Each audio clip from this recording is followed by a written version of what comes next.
Vamos a introducir algunas ideas importantes en la psicología de Jung en relación con los temas que trata toda la psicología junguiana.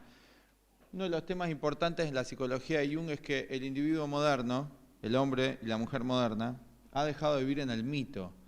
Vamos a ir viendo qué quiere decir esto, qué implicancias tiene para nuestra vida el hecho de que no vivamos en el mito. Y ya al presentar esto de este modo y hablar del mito, en el lenguaje común, el mito está considerado como una mentira. Y aquí Jung es uno de los principales exponentes del mito como depositario de una sabiduría milenaria de la humanidad. De hecho, Jung empezó a investigar los mitos ya de muy joven y descubrió en los mitos extraordinarios conocimientos, tanto de ciencia, de arte, de filosofía, como de religión. Digamos que los mitos eran el depositario de todo el conocimiento y toda la sabiduría de los pueblos antiguos.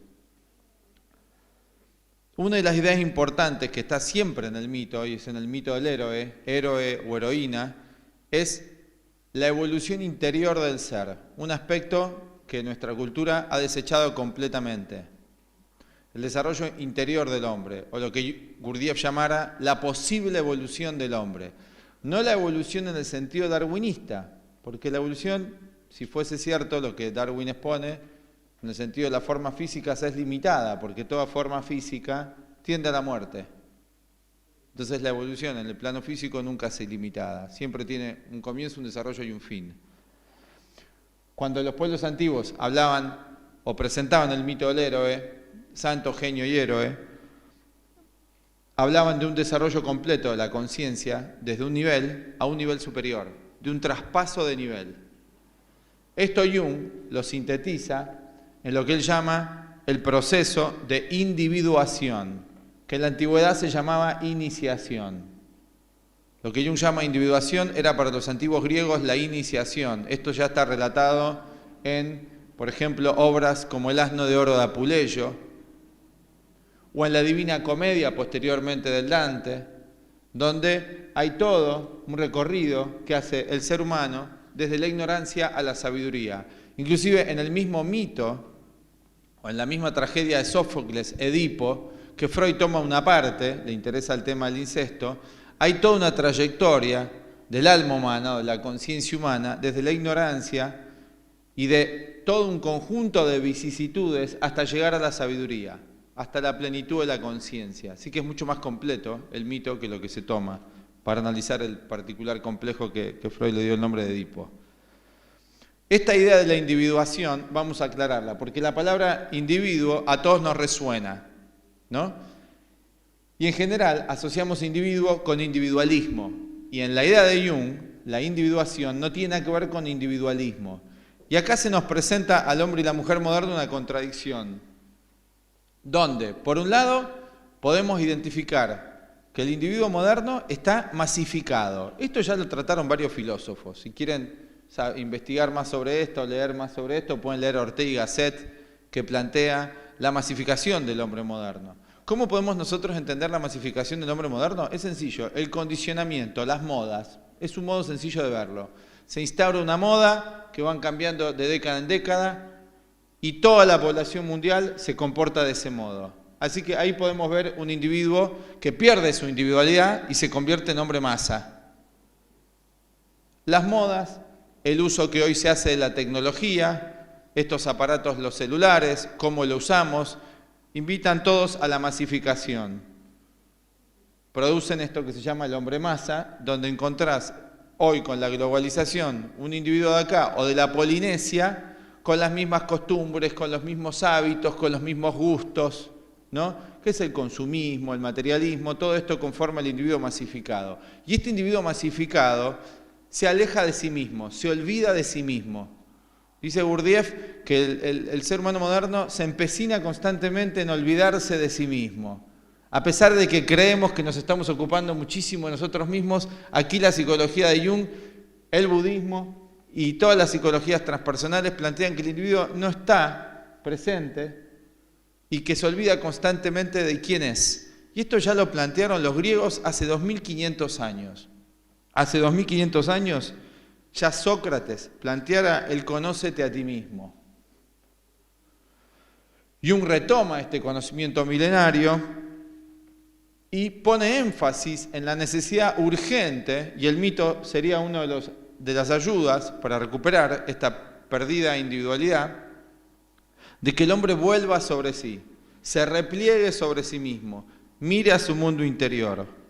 Para esto Jung nos explica que el individuo nace como una totalidad indiferenciada. Esto lo podemos ver en los bebés, donde la psicología infantil del niño hasta los 3-4 años de edad, hasta que no le enchufan toda la televisión, internet, ¿no?, y todos los objetos de consumo, el niño está fundido y es uno con todo su ambiente. No tiene nuestra misma conciencia donde se siente separado de todo. Por eso también es tan plástico y tan influenciable, porque él es uno con todo.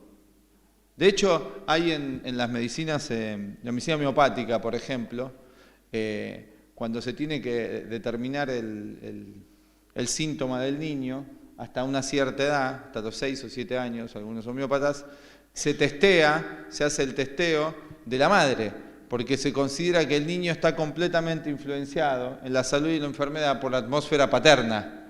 Y esto Jung dice lo mismo. Dice que muchas de las neurosis o los conflictos que tienen los niños chiquitos son de los padres, no son de los niños. Esto es interesante. Ahí hay una demostración de que el niño está fundido con el ambiente. Y otra idea importante también, que en el materialismo se considera que nacemos como una hoja en blanco, sin ningún contenido, como si fuese este papel, sin nada, en la mente. Y aquí Jung, los budistas y todas las psicologías que han rescatado la sabiduría milenaria de la humanidad, dicen que no es así, que el individuo no nace como una hoja en blanco, ya nace con una herencia filogenética y ontogenética. La herencia filogenética es la física, lo que nos hace parecido a nuestros progenitores, a los tíos, etc. Esa es la parte física. Pero además hay una herencia ontogenética, psicológica o metafísica. Metafísica no en el sentido de los cursos populares, en el sentido de que el individuo ya viene existiendo en la vida física. Esto lo podemos relacionar con las teorías reencarnacionistas, el eterno retorno y demás, que sí seguramente tiene una relación, pero no en su versión más popular de esto. Donde el individuo ya nace, como dicen los hindúes, con un karma predeterminado por todo lo que hizo con anterioridad. Y eso determina su existencia actual. Así que hoy hay demostraciones, si uno observa desprejuiciadamente, sin una teoría por encima, sin un prejuicio, si observa el comportamiento infantil, ve diferencias notables ya a los 6 meses de edad en los niños. Luego, a lo largo de la vida, va explicando Jung retoma esta idea, antigua también, de que la vida es una escuela. Y esta idea de vida como escuela es algo que está completamente ausente en lo que se ha llamado educación moderna. ¿Qué es la vida para el hombre moderno? Bueno, primero considero que hay una sola vida, después voy a parar al cementerio. Entonces en esta vida, en esta corta vida que promedia los 70 años, tengo que hacer de todo. Y el hecho de no poder realizar todo lo que el sistema te impone que tenés que hacer, porque es un todo condicionado, hay una gran frustración. Así que ya cuando llegamos a la mediana edad, el individuo acumuló suficientes frustraciones como para vivir los siguientes 30, 40 años, si los vive, en un estado de frustración y de melancolía de todo lo que no va a poder hacer. Eso lo sume en estados de miedo, de pánico y de conflicto. Por esta concepción de que la vida es solamente lo material y que solamente tenemos un cuerpo físico y después nos espera el cementerio. Jung y toda esta otra línea de pensamiento o esta visión del mundo, porque es más que un pensamiento, es una visión, es una cosmovisión, plantea que el individuo es como una semilla que puede llegar eventualmente a convertirse en una hermosa flor o en una planta. Puede desarrollarse. Ya en la semilla está toda la totalidad contenida. La semilla no es una parte. Esto es lo que Jung quiere decir, que nacemos como una totalidad, pero una totalidad potencial, no plenamente desarrollada. Es como en la computadora, cuando a vos te regalan una computadora, te compras una computadora, viene con un montón de programas. Esos programas podés usarlos o no. Si no los usás, quedan en estado de latencia. De repente empezás a usarlos, ¿no? Y el programa tiene una gran complejidad y un montón de usos. Vos por tu limitación, por tu ignorancia, como dicen los budistas, de la ignorancia depende karma, usás muy poco. Entonces no podés realizar lo que necesitas. A lo largo de su vida, en esta escuela que es la vida, el individuo va desarrollando una personalidad. Para Jung el concepto de personalidad nos habla, acá tenemos el gráfico, de la totalidad, lo conocido de sí mismo y lo desconocido, lo que conoce el ego de sí mismo y todo lo inconsciente. Esto es para Jung la personalidad, es la totalidad, lo que conoce el ego y todo lo que no conoce. Puede eventualmente desarrollar una personalidad diferenciada, o sea, no masificado, ya no condicionado por las modas, por lo que él llama el espíritu de la época o la conciencia colectiva, que es el Zeitgeist, no condicionado por eso, libre de eso, en equilibrio y unificado. Esta es al menos, dice Jung, la dirección que toma el desarrollo humano, como una potencialidad, no es que se va a realizar. De aquí la idea de la libertad humana, de realizar o no este proceso. La completa diferenciación o individualización, equilibrio y unidad no se alcanza por lo general en el término de una vida. Por eso es larga la trayectoria, como decían los antiguos, del aprendizaje y la toma de conciencia humana. 70 años es muy poco en la vida universal, como para pretender en 70 años todo. No tiene lógica. Aparte, todas las civilizaciones antiguas, hasta el oscurantismo, hasta el siglo III, donde por medio de un edicto, en el concilio de Nicea, se prohibieron todos los conocimientos antiguos, sostenían que el individuo no tenía una sola vida, sino muchas vidas. Y en esta trayectoria lograba o no la realización plena.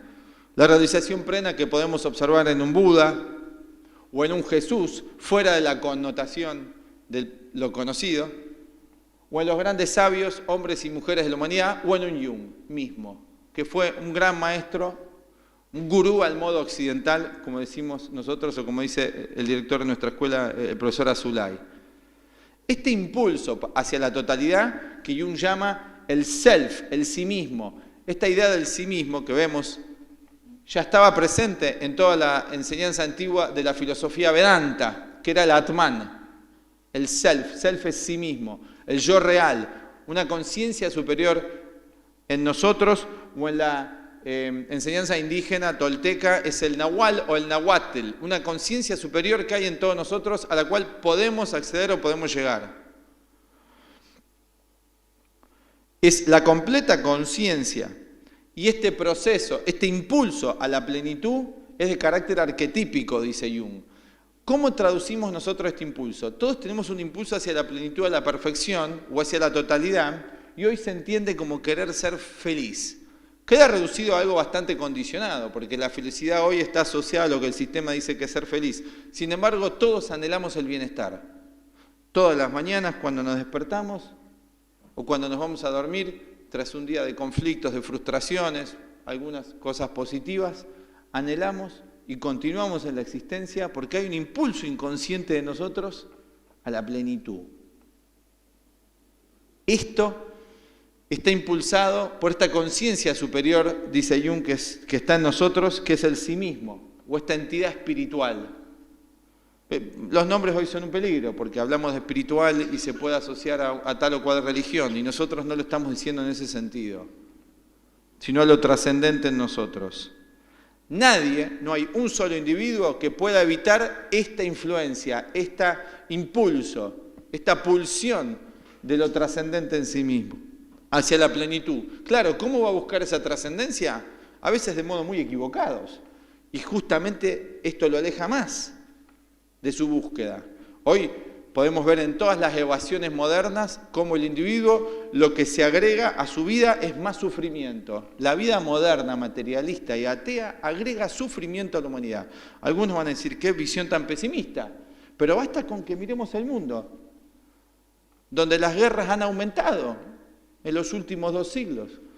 Las diferencias sociales han aumentado en los últimos 2 siglos. Pocas familias en el planeta Tierra concentran toda la riqueza mundial.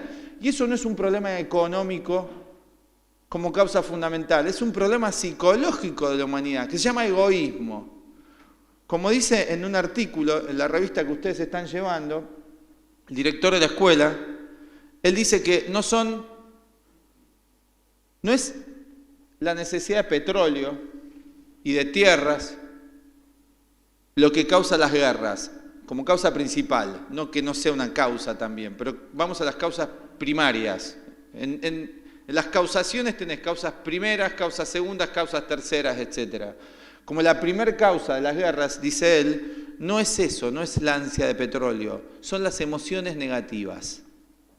Es un individuo, llámenlo presidente, grupos de poder, lobbies, etcétera, que están llenos de odio, de egoísmo, de ambición, y eso es algo psicológico.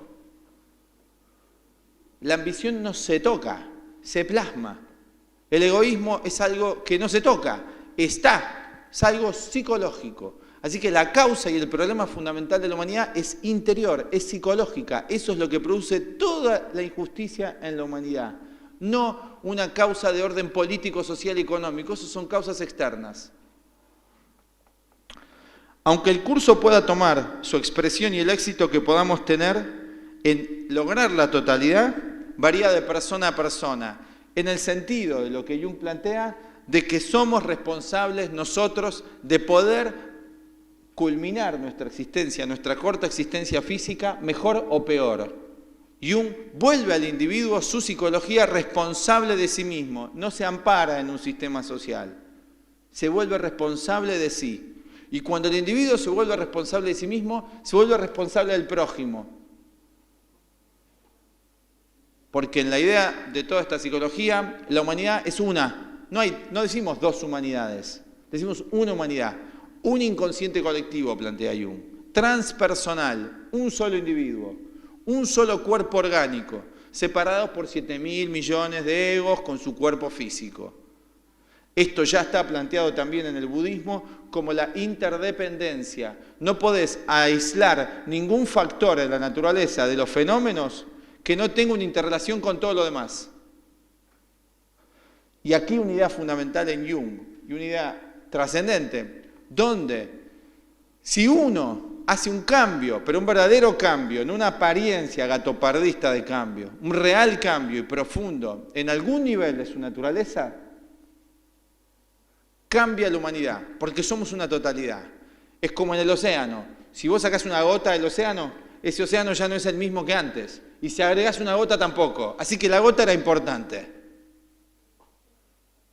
Jung, como todas estas psicologías, premian el reino de la calidad, no de la cantidad, que es el hombre masa.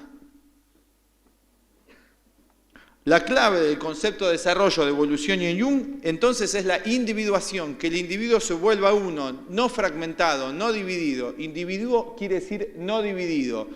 El individuo actual está fragmentado.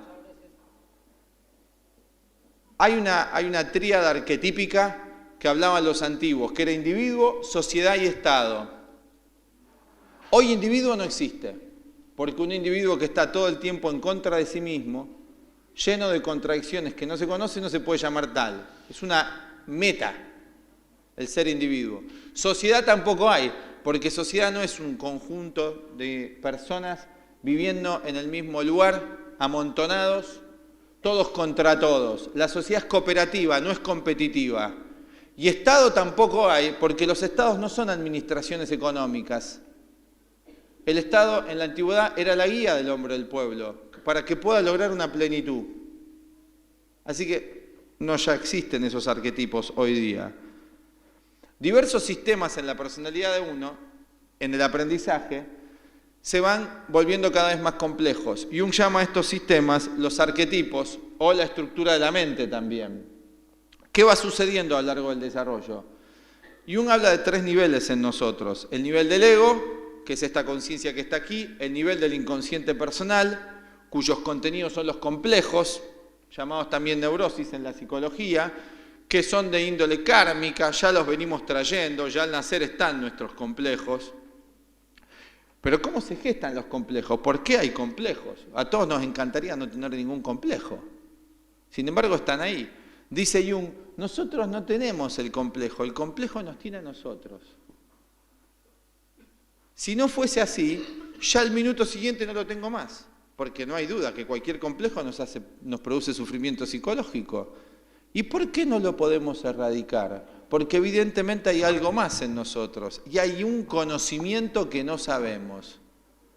Ahí el sentido de la palabra tekné, de la cual se deriva tecnología, los griegos hablaban de tekné, pero cuando los griegos hablaban de tekné, no se referían a hacer aparatos solamente, que también tenían una tecnología, pero era lo que menos le importaba. Cuando hablaban de tekné, se refería a conocer minuciosamente el proceso para lograr algo. Y la tekné en el mundo psicológico quiere decir conocer en profundidad la mente y su uso, tema fundamental del budismo zen.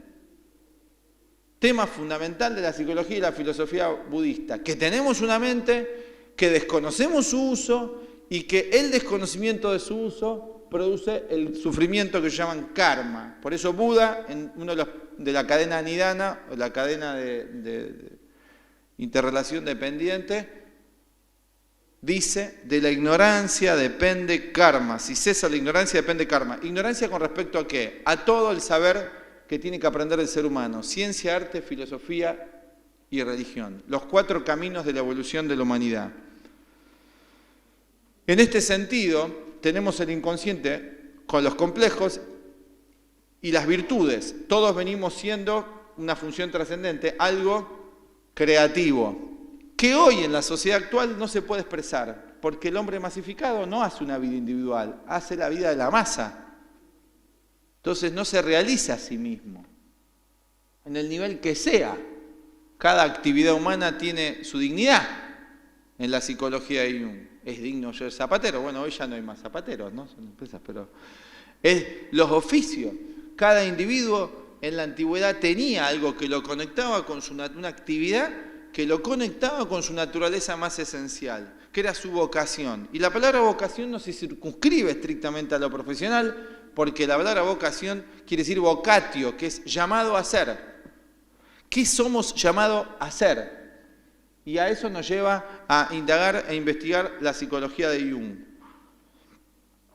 Entonces, hay un nivel más profundo de la mente, que es lo inconsciente colectivo, y los arquetipos. Es lo que la filosofía de la India se llama el Dharma. Dharma o Dhamma, en sánscrito y en pali, quiere decir leyes. Hay una estructura. Nuestra mente tiene una estructura, así como nuestro cuerpo físico tiene una estructura biológica, bien determinada, muy contundente y absoluta, nuestra mente también tiene una estructura. Y esto es una idea novísima para las psicologías occidentales modernas, que hay un nivel de nuestra mente donde no hay subjetividad, sino que hay principios y hay un orden. Y esto es una buena noticia, porque ¿cómo vos podés definir o determinar una enfermedad en el cuerpo físico si no conocés cómo es un cuerpo sano? Lo primero que le interesa a la psicología de Jung, o al budismo, o al cuarto camino de Gurdjieff, es estudiar la mente sana, no la mente enferma. Vos no podés estudiar ninguna ciencia desde lo patológico primero. Y esto es algo que se ignora en Occidente. Se aplica para las ciencias más duras. En la ingeniería a nadie se le ocurriría empezar estudiando el puente roto para aprender a hacer el puente. No se le ocurriría empezar a estudiar el edificio derrumbado para aprender a hacer el edificio. ¿Y por qué no se nos ocurre lo mismo en el campo de la psicología? Porque se han difundido tantas teorías en el campo de la psicología que la confusión es enorme. Entonces, en lo inconsciente colectivo está lo que Jung llama los arquetipos, que no inventa una palabra, no dice yo voy a inventar, lo de Jung no es una teoría, lo de Jung es verificable, uno tiene que tomarse el trabajo de verificarlo, No es dogmática la enseñanza de Jung, como todas las teorías pseudo-religiosas de los últimos 1700 años que son dogmáticas, y el materialismo es el dogma mayor de todos, que solamente hay la materia, o la teoría de Darwin. que el hombre desciende del mono, del árbol y se come las bananas y eso es todo lo que somos. Y ahí se terminó toda la historia. Que la vida es un Big Bang, es una explosión que se hizo sola y que tiene un orden extraordinario. Habría que investigar si eso es cierto, no tomarlo así nomás. Estamos tan acostumbrados a ser pasivos frente a todo que no indagamos si eso es verdadero o no. Y todas esas teorías materialistas tienen un profundo efecto en nuestra mente, conforman nuestro pensar y nuestro sentir, y son muy peligrosas. Hay que indagar a ver si esto es así. No es dogmático lo que estamos diciendo. Como decía Siddhartha Gautama el Buda, verifique lo que le estoy enseñando. Si usted verifica que es falso, siga su camino. Miren si el materialismo o las teorías capitalistas o marxistas le va a decir eso. Indaguen en profundidad, estudien otras teorías. No, todos te dicen que es la verdad absoluta. Eso es dogma.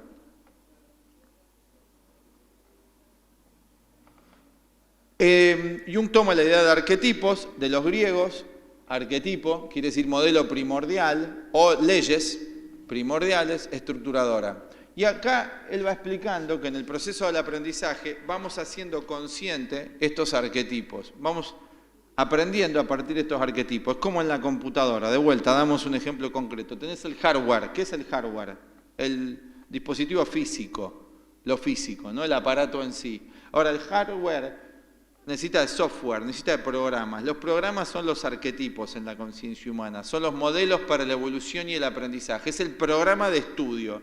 Vos cuando realizás primario, secundario, universidad, hay todo un programa a priori. Ahora vos no lo conocés, te vas enterando a medida que lo vas recorriendo. De entrada no sabés todo el programa, cuando te recibiste lo aprendiste todo. Esto es análogo. Los arquetipos ya están totalmente desarrollados, son plenos. Somos nosotros los que en el transcurso de una vida humana tenemos que realizarlos plenamente.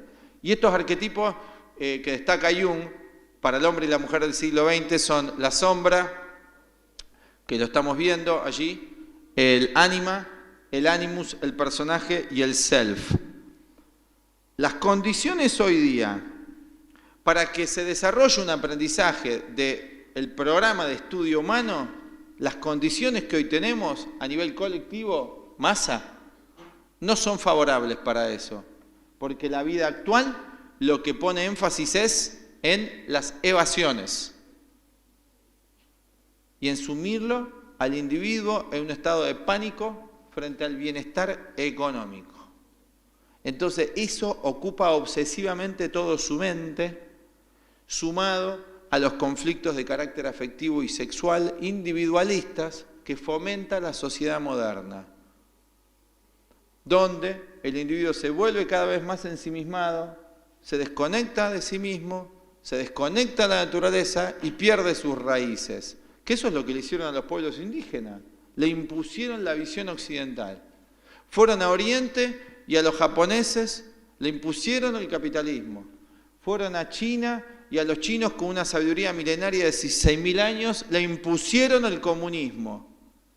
Ideas y formas de vida realmente elementales. Fueron a la India, los ingleses ya a partir del 1500 fueron las primeras colonias a la India con el Imperio Portugués, San Francisco Javier, y le quisieron imponer a los hindúes su forma de vida.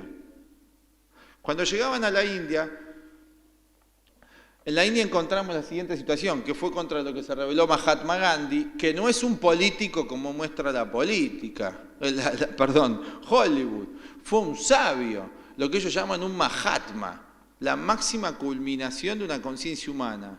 No era un político, como nosotros entendemos un político. Un Mahatma quiere decir una gran alma liberada, como un Buda. Igual, eso era para los hindúes, y acá en Occidente no te explican eso, te lo ponen como un santón político que logró la liberación de la India. No le interesaba la liberación política de la India, le interesaba la liberación psicológica y espiritual del hindú. Porque en la India, cuando él se encuentra allí, en el 1900, se encuentra con una India occidentalizada, donde para ellos las vacas eran sagradas. ¿Qué hicieron los ingleses? Las metieron en los frigoríficos a las vacas, sin entender su concepción de la vida. Mucho más profundo que el vegetarianismo, no era eso el tema. Una concepción más profunda, porque la vaca era el símbolo de lo universal, de lo femenino universal. Los monos, ¿no?, que andaban sueltos, el monito Hanuman, que era el compañero del dios Rama, era sagrado en la India, había todo. Entonces lo ponían en zoológicos a los monos. Y los individuos que hablaban solos, que no eran psicópatas criminales como encontramos en Occidente un montón, producto de esta sociedad materialista, los individuos que hablaban solos eran considerados como locos por los ingleses, y para ellos eran individuos sagrados, porque tenían una conexión con lo que Jung llama el inconsciente colectivo, natural. Si no tenían esta conciencia del ego occidental del hombre inglés, que puertas afuera tenía grandes modales y puertas atrás era un criminal solapado, como muestra esta famosa obra de Stevenson, Mr. Jekyll y Mr. Hyde, que habla del hombre de la época, ¿no? Y esta peligrosidad de lo que Jung llama la sombra en nosotros, este arquetipo, ¿no es cierto? Entonces encontramos una India colonizada donde pierden toda su milenaria cultura. ¿Qué tenía el hombre oriental hindú que aprender de los occidentales? Con una civilización de más de, extraoficialmente 20.000 años, oficialmente 5.000 o 6.000. Es de la India donde ha venido todo el conocimiento occidente. Piensen ustedes que los griegos, y lo relatan los mismos griegos, no lo estamos diciendo nosotros, mismo Platón lo relata esto, o mismo Pitágoras, iban a estudiar a la India. Fue Pitágoras, maestro de Sócrates, Platón, etc. La escuela pitagórica, había estudiado en la India con Buda, le decían Yavanacharya, el maestro jónico. Así que la sabiduría siempre vino de Oriente. Los griegos se formaban en la India y en Egipto. Así que grandes culturas y grandes civilizaciones que hoy se las mofa de primitivas. Todavía ni siquiera saben cómo hicieron las pirámides. Hacen documentales truchos donde iban unos con troncos y demás, pero se ha verificado que eso no es posible. Que hay muchos conocimientos. Y Jung estudia todos estos conocimientos y a partir de ahí da su psicología, con toda esta base cultural que era su formación. En este sentido, el individuo entonces aprende, va aprendiendo en la experiencia humana, en principio por medio de la escuela del sufrimiento y el dolor, porque el sufrimiento, dice Jung, genera conciencia. Cuando nosotros sufrimos nos preguntamos. Hay María Luisa Bonfrance, que la vimos, ella dice en un momento, esta importante continuadora de la escuela Jung, ella dice, llama a la neurosis sagrada neurosis, no en el sentido de que tengo que quedarme eternamente neurótico. La psicología Jung no plantea eso, plantea que la neurosis debe ser superada para la realización total. No es una obligación, dice, uno tiene derecho a ser neurótico si quiere, pero si eso le está produciendo sufrimiento psicológico, hay un método, hay una psicología que a uno lo puede liberar de las neurosis y lograr el equilibrio y la plenitud. De hecho, existieron estos seres. Existen estos individuos, existen culturas que se han dedicado a esto. Otras se dedican a hacer dinero, como la nuestra, y otras se dedican a la liberación interior. Ahora también tenían arquitectura, también tenían edificios y también tenían comida. No es que ignoraron estas realidades básicas del ser humano. Bueno, cuando Jung dice que el individuo busca constantemente mejores símbolos, esto se relaciona con el aprendizaje humano. En principio parece algo muy teórico esto de buscar mejores símbolos, pero constantemente una educación verdadera debería proveer al individuo de los símbolos que necesita para desarrollarse. ¿Qué es eso? Vamos a ver un ejemplo sencillo. La ciencia. Yo puedo aprender lo básico de la matemática. 2 más 2, las 4 operaciones simples. Ahora ya si necesito hacer un edificio, necesito conocer símbolos más complejos. ¿No es cierto? Bien, en el campo del arte, aunque hoy ya no hay más arte, pero si hablamos del campo del arte, también necesito aprender más conocimientos, símbolos más complejos. Mismo el lenguaje. Hoy el lenguaje está en bancarrota, como dice este filósofo hindú Panikkar. Nosotros pasamos un documental de él. Raimundo Panikkar dice, el lenguaje está en bancarrota hoy día. Y el lenguaje es la expresión de la inteligencia. Entonces, un lenguaje de mayor calidad permite que el individuo se exprese mejor. Cuando el lenguaje es más limitado, la expresión se ve limitada, se ve limitado su autoconocimiento, la identificación no por saber palabras y acumular palabras racionalistamente y para hacerse ver. Pero cuando el individuo tiene mayor riqueza del lenguaje, puede expresar con más claridad, se puede clarificar más a sí mismo y puede comunicarse mejor con el prójimo. Así que cuando Jung habla de que el individuo, a medida que va avanzando en la evolución, necesita símbolos más complejos, se refiere a esto, se refiere a todo el conocimiento que va necesitando la humanidad. ¿Por qué necesita la humanidad conocimiento? Plantea Jung, plantean todas estas corrientes de la psicología. La humanidad necesita conocimiento porque no es un animal. La esencia de la naturaleza humana es el desarrollo del saber y del ser, como dice Gurdjieff. El saber es el conocimiento, pero el conocimiento ¿para qué? Para vivir una vida plena, humana. El animal no necesita conocimiento. Ya los instintos están prefigurados de tal modo que les sirven de suficiente guía. Nosotros también tenemos un lado animal que son los instintos que Jung llama la sombra, que en el humano se expresan criminalmente. Es un arquetipo la sombra, que es lo instintivo animal, que debe expresarse en el humano como humano, supeditado a la inteligencia, lo que Jung llama el arquetipo del personaje, que son los roles. Todos estamos en la humanidad realizando algún rol. No hay nadie que esté en situación de no rol. Y el rol es un arquetipo que permite aprendizaje y desarrollo de facultades. Yo tengo que ser abogado, ingeniero. Hoy está todo en decadencia, estamos de acuerdo. Pero hablemos de lo que debería ser, ¿no? Porque esto debe restaurarse. Hablamos del arquetipo del médico, del abogado. El médico, ¿cuál es el arquetipo? El sanar. El amar al paciente y sanar. Ese era el arquetipo en el juramento hipocrático. El arquitecto debía velar, a Vitruvio, debía velar por garantizarle al ciudadano, al individuo, una vida más digna, un hábitat digno, no una vida de hormigas, urbes modernas.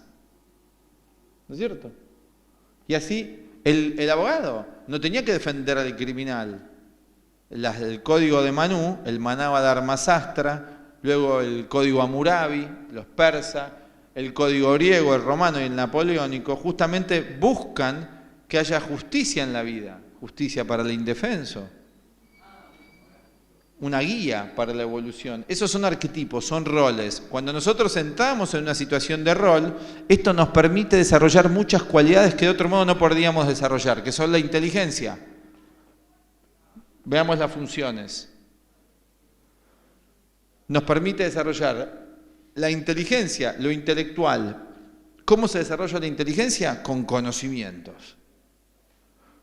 Desarrollar, no es desarrollar, perdón, es expresar los sentimientos humanos propiamente dicho. Dominar las emociones negativas, la sombra, eso es el desarrollo de la vida afectiva, emocional, emociones y sentimientos humanos y superiores. Eso permite un rol. Porque en situación de rol yo tengo que aprender compasión, tolerancia, una cantidad de virtudes para poder realizarlo bien. Esto es la escuela de la vida.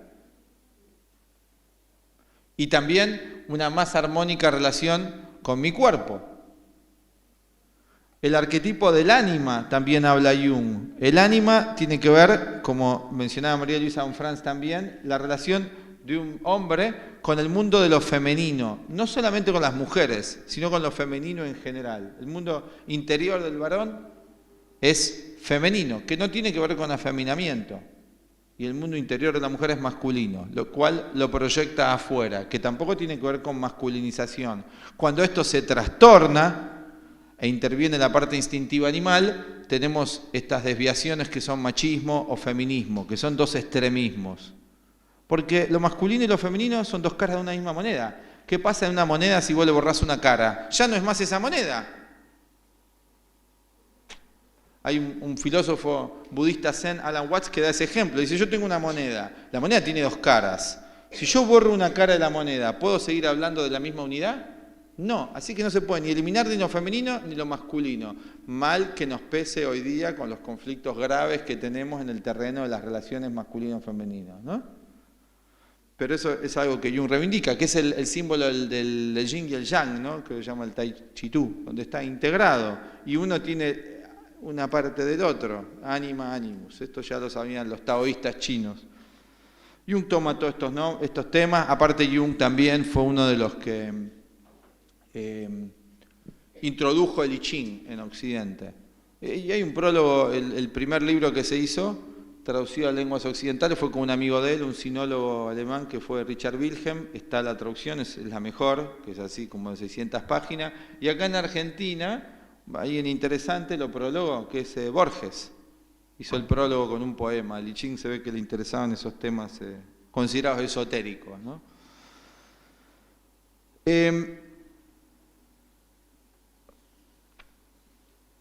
Así como el cuerpo necesita comida adecuada y ejercicios para un saludable desarrollo, así también la mente, nuestra personalidad, necesita experiencias y educación adecuadas que hoy no estamos recibiendo en el materialismo. No se puede decir que esto que se hace en las escuelas hoy ya sea educación a nivel mundial. ¿Cuál es la muestra? ¿Cómo está el mundo?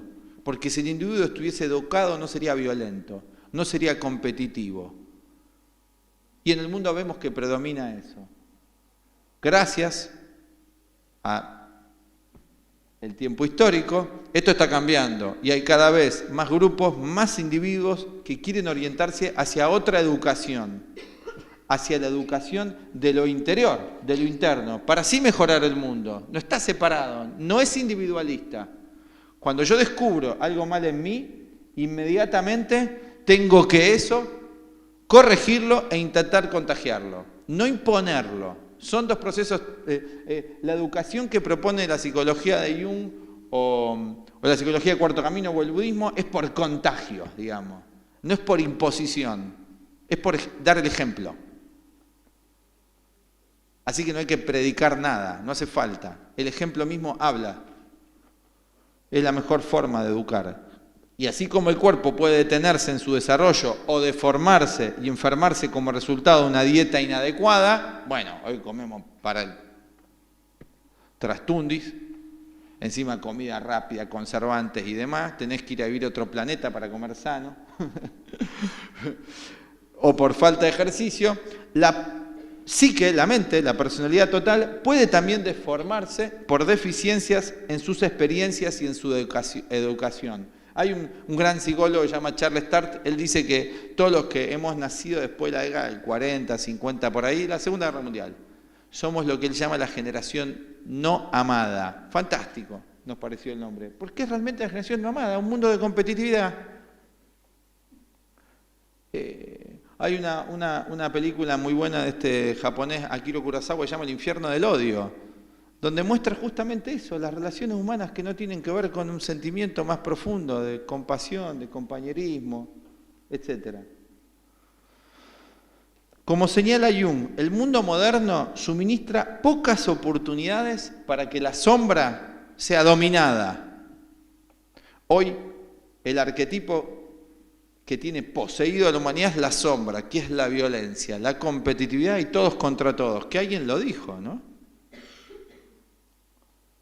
Esto del todos contra todos. Alguien lo anunció hace 2000 años, parece. Poco también se habla de eso. La sombra se manifiesta hoy, que la parte animal en el hombre se transforma en criminal a falta de una educación. Pero en sí no es así. Es cómo se está expresando en nosotros. Y a falta de una educación de cómo lidiar y cómo tratar con la materia adecuadamente, con el mundo, todo se transforma en algo siniestro y patológico. Por ejemplo, lo vemos en el sadismo salvaje de las guerras, que nadie denuncia. La guerra en Occidente se justifica por razones de Estado, dicen, porque todo el planeta tiene que tener la misma ideología que es la mejor, que alguien determinó que es la mejor.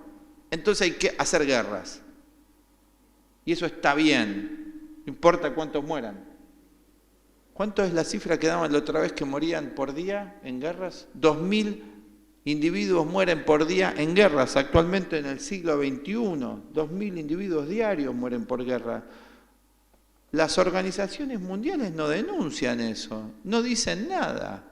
La industria que mayor se lleva rédito económico es la industria armamentística y en segunda instancia el narcotráfico de los laboratorios. Nos tiene que llevar a eso, a reflexionar.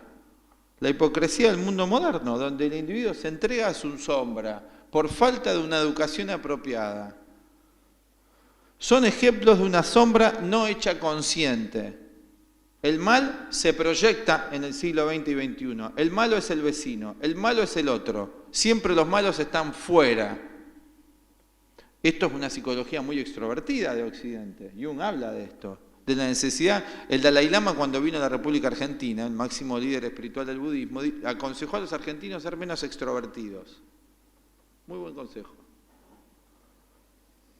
Solamente cuando uno se torna consciente, ¿consciente de qué? De la totalidad, de todo lo que no es consciente, tanto de los complejos como también de lo creativo y de lo trascendente. Todo eso hay que conocer en nosotros. En lo inconsciente no está solo lo reprimido.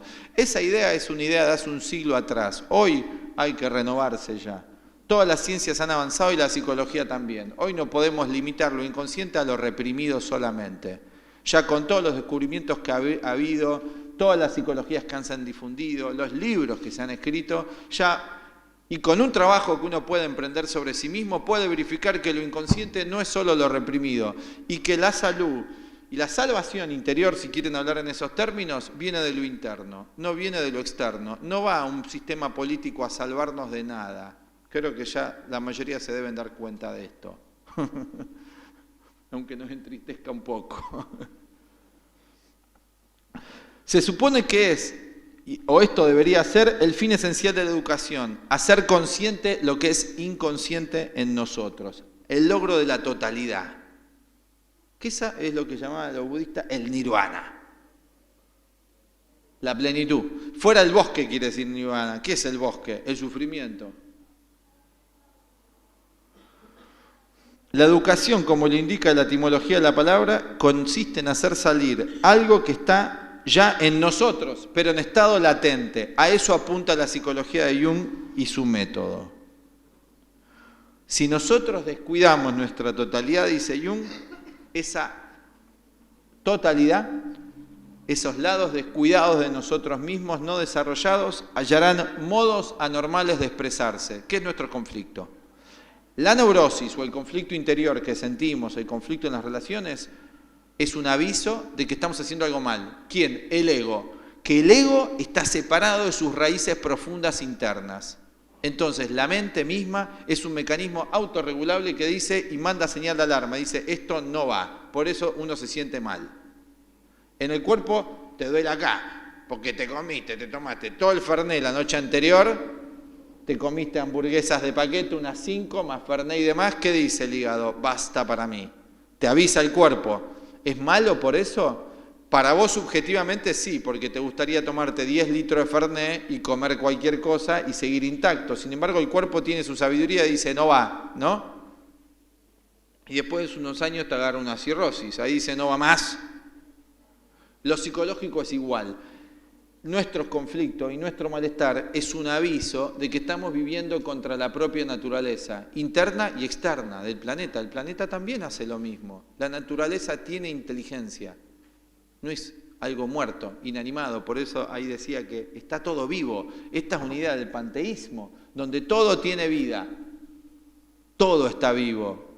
No hay nada muerto en lo universal. Quizás nosotros estemos medio muertos viviendo a veces, ¿no?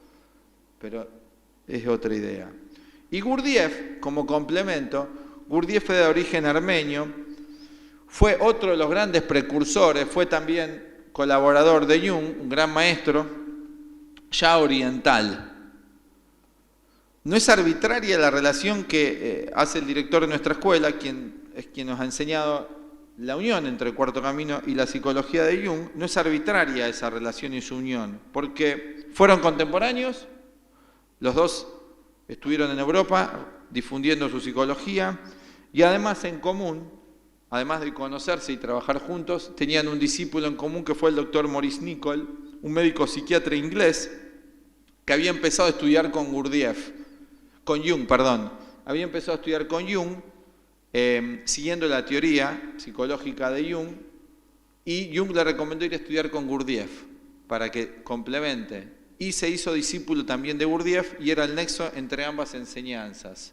El doctor Maurice Nicoll. Hoy lo pueden googlear en internet porque toda esta información está, inclusive en la contratapa de sus libros está, que fue uno de los exponentes principales del Cuarto Camino y de las teorías de Jung, también innovadoras en su momento. Piensen ustedes que nosotros acá en Latinoamérica estamos muy atrasados.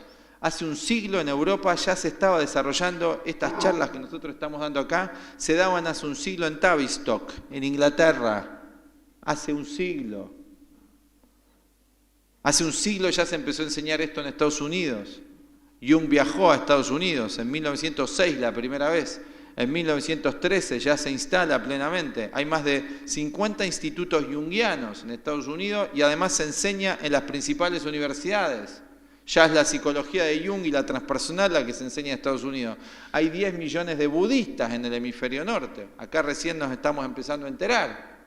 Así que esto está muy avanzado. ¿Y por qué está tan avanzado allá? Porque su sufrimiento fue mayor que el nuestro. 2 guerras mundiales, ¿no le parece suficiente para mirar hacia otro lugar? No es que todos lo hacen, pero una buena cantidad sí.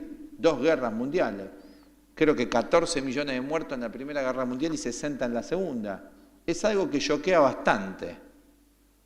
Gran sufrimiento humano. Así que ya llegaron los años 50, los europeos y los norteamericanos, una cantidad de gente, no todos obviamente, tenían ya una necesidad de otro orden. Por eso fueron todos los hindúes, todos los maestros hindúes, Krishnamurti, Jung, Gurdjieff, Yogananda, fueron allá y no vinieron acá. Acá recién nos estamos enterando. Todavía nos seduce mucho el fin de semana largo. Entonces, Nicoll fue uno de sus principales exponentes. Vamos a contar un poco de Gurdjieff. Gurdjieff nace en 1866 y fallece en 1941. Después vamos a dar toda una explicación profunda de Gurdjieff y su biografía. Su enseñanza se desarrolla primero en Rusia, pero debido a la Revolución Rusa se le hace imposible continuar con su trabajo allí, en 1917, y viaja a Europa. Primero pasa por Turquía. Llega a Europa en 1921 con sus discípulos. Un grupo de 100 personas. Va a Alemania, Francia e Inglaterra y en 1924 llega a Estados Unidos. Gurdjieff tenía una personalidad muy carismática realmente y atrajo a los más conocidos y destacados intelectuales de su tiempo. Empezó a presentar todo el orientalismo, que era algo muy novedoso, ¿no? Y era muy exótico para los occidentales ver un maestro tipo Zen, totalmente atípico, porque el maestro oriental no tiene que ver con el maestro occidental, que es más intelectual, que te explica. Gurdjieff actuaba, y esto choqueaba. Era como un elefante entrando en un bazar.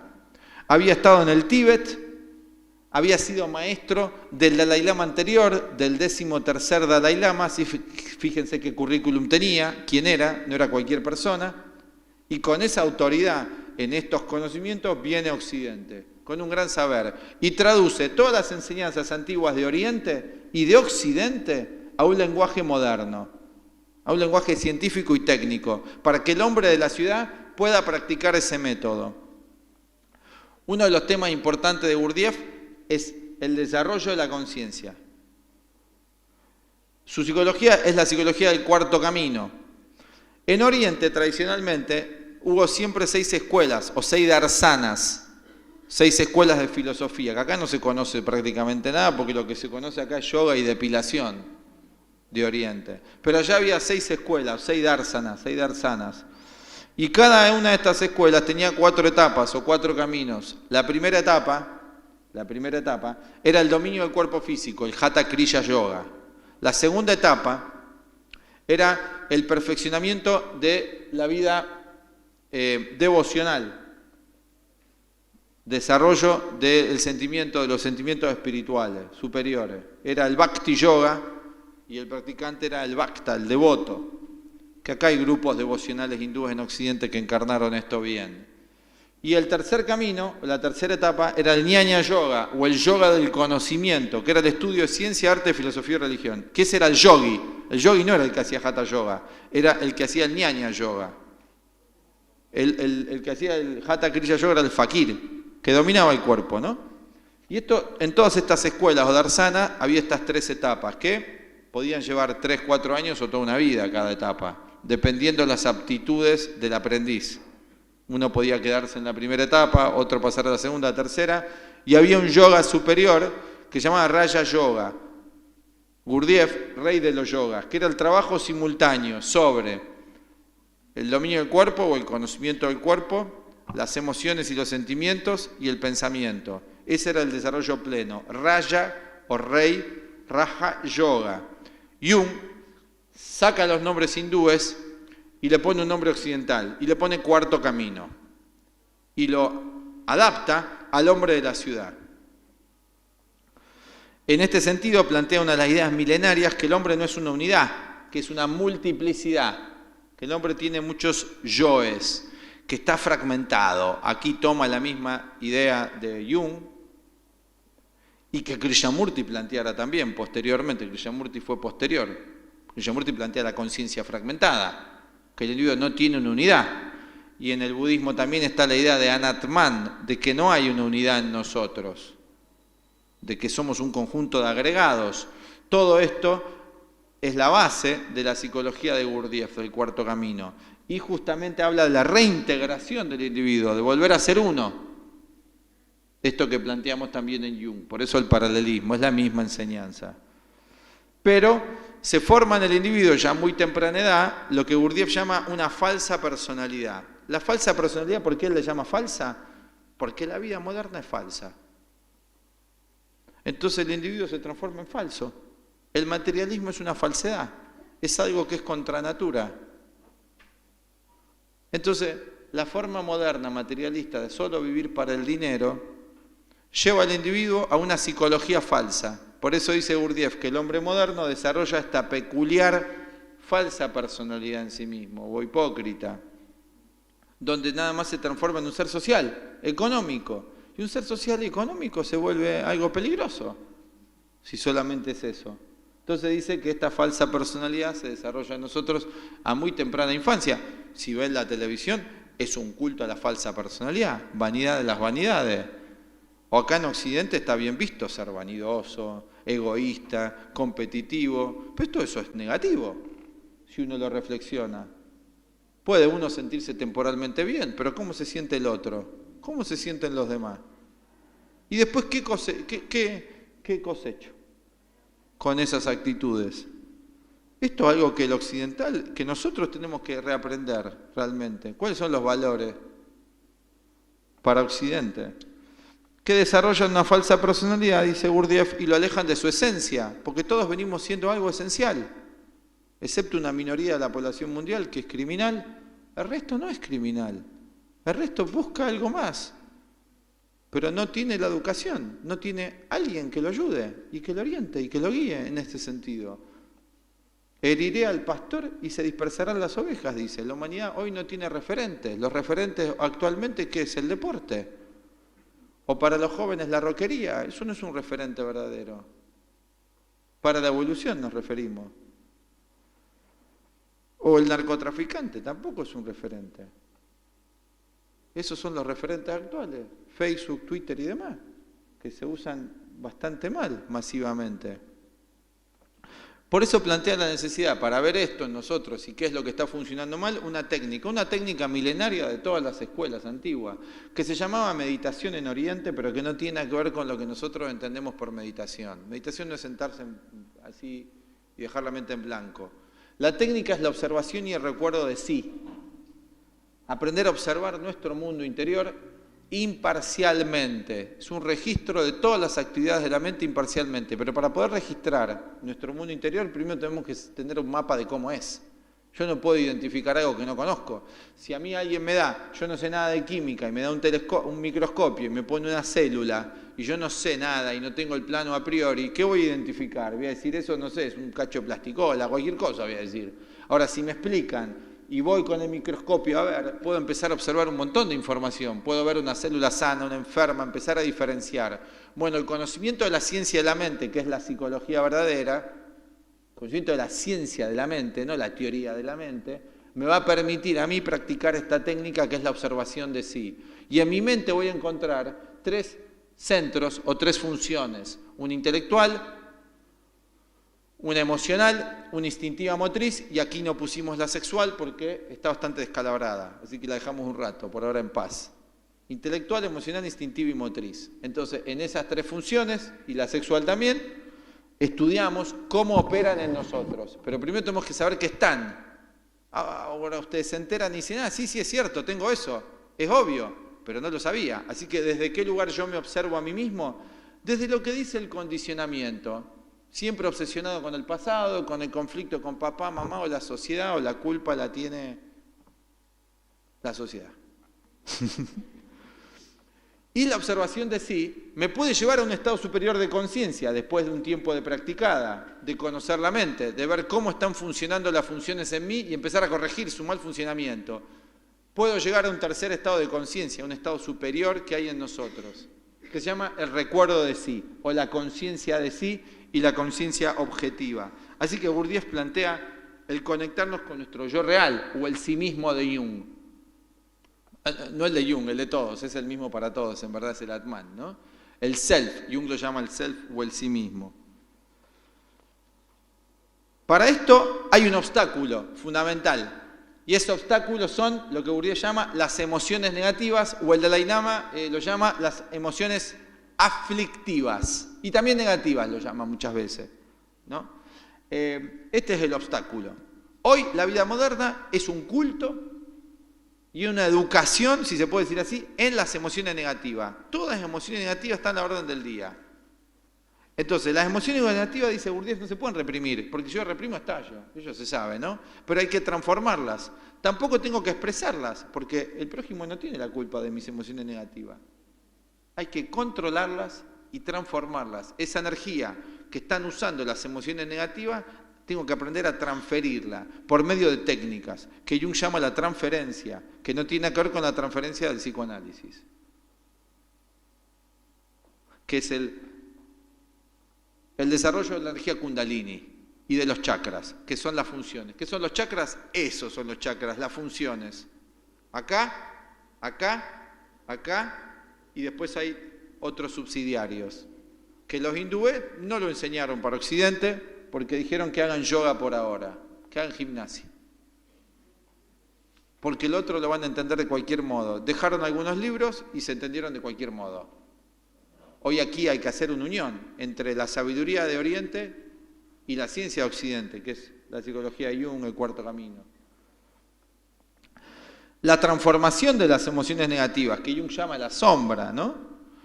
No considerar internamente es la autocompasión. Gurdjieff dice que no hay que practicar la autocompasión. Hay otro filósofo también que dice ser implacable consigo mismo, que es el camino del guerrero. El guerrero con corazón no tiene compasión de sí mismo.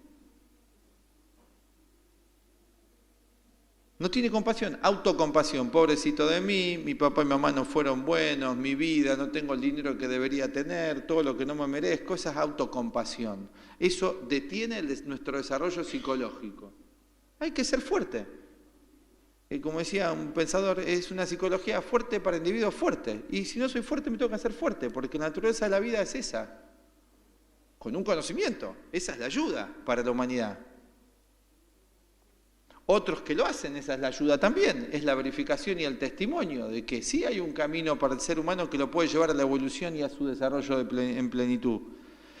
Practicar la consideración externa, que eso es un correcto conocimiento de los niveles de conciencia, tipos y niveles de conciencia.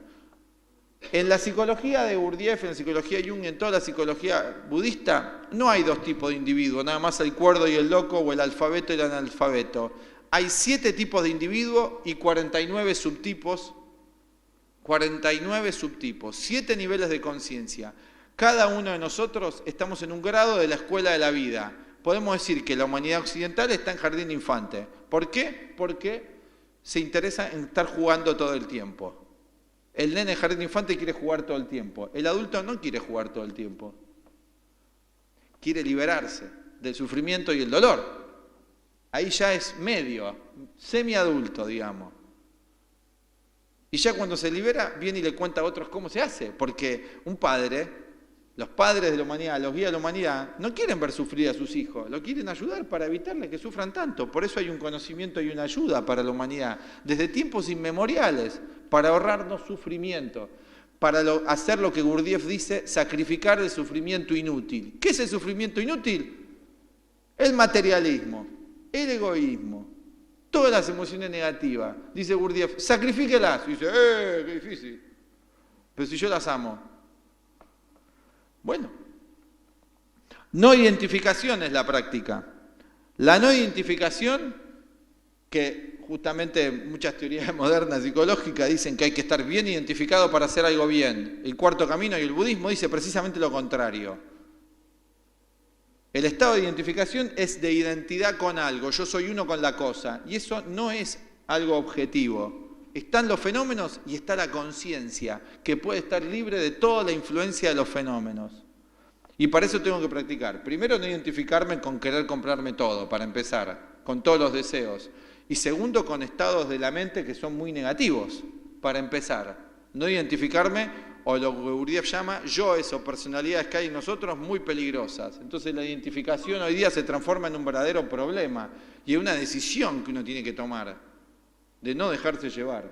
Pero para eso tiene que aprender un conocimiento y una técnica de cómo hacerlo. Luego está el aspecto de la alquimia que plantea Gurdjieff, que es la transformación de lo más burdo en nosotros en lo superior, que tiene que ver con una parte física y una psíquica, psicofísica. Eso se llama alquimia, que Jung también lo estudiara y Gurdjieff también. Crear en nosotros sustancias psicofísicas de más calidad. Eso es el trabajo que hacen los yogis del Tíbet, que está en la psicología de Gurdjieff de cómo hacerlo. Pero es un conocimiento más avanzado por ahora. Y luego plantea que hay 3 alimentos: el alimento de la comida, el aire, como un alimento que necesitamos, y las impresiones. La comida y el aire el cuerpo lo transforma solo. ¿Cómo? Se transforma solo el alimento. Respiro, se transforma por medio de los pulmones también. Los alvéolos hacen como de transformador y en el estómago los jugos gástricos. Las impresiones es todo lo que recibo de los 5 sentidos. Eso hoy hay tanta información, estamos saturados y no tenemos un transformador interior, porque no tenemos un conocimiento, por ignorancia. Entonces Gurdjieff enseña, o Jung, cómo generar ese transformador interior, una sustancia psicofísica para poder transformar y que no se vaya acumulando en lo que Jung llama el inconsciente personal, mucha incomprensión, mucha ignorancia, que luego se paga. Ya sea por represión o por omisión o por ignorancia.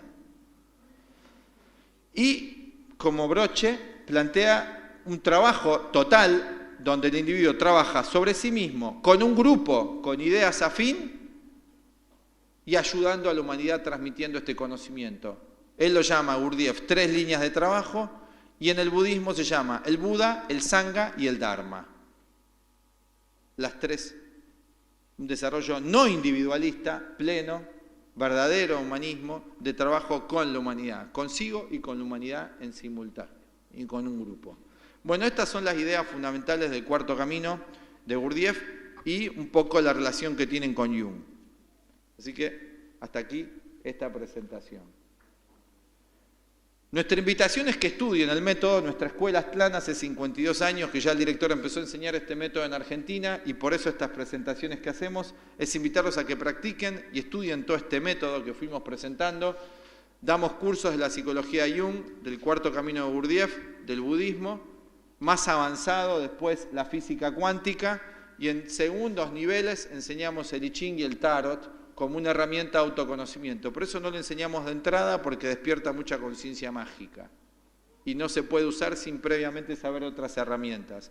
Y paralelamente en nuestra escuela enseñamos la ciencia de la astrología. Jung era astrólogo, Gurdjieff también, todos los sabios han sido astrólogos siempre, desde Pitágoras, que es la ciencia de las energías o la moderna física cuántica. Tenemos separados los cursos donde empezamos, por un lado con la psicología, los métodos que mencioné, y por otro lado los de astrología. Estamos ofreciendo durante el mes de agosto algunas promociones y becas para los que estén interesados de probar nuestro método.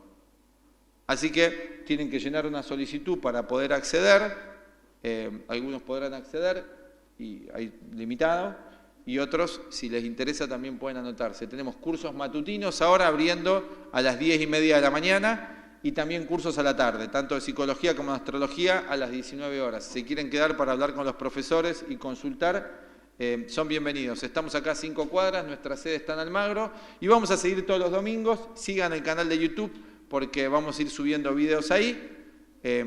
Y si están interesados en hacer una práctica, están invitados a venir a nuestra escuela. Hasta aquí llegamos y gracias a todos por participar.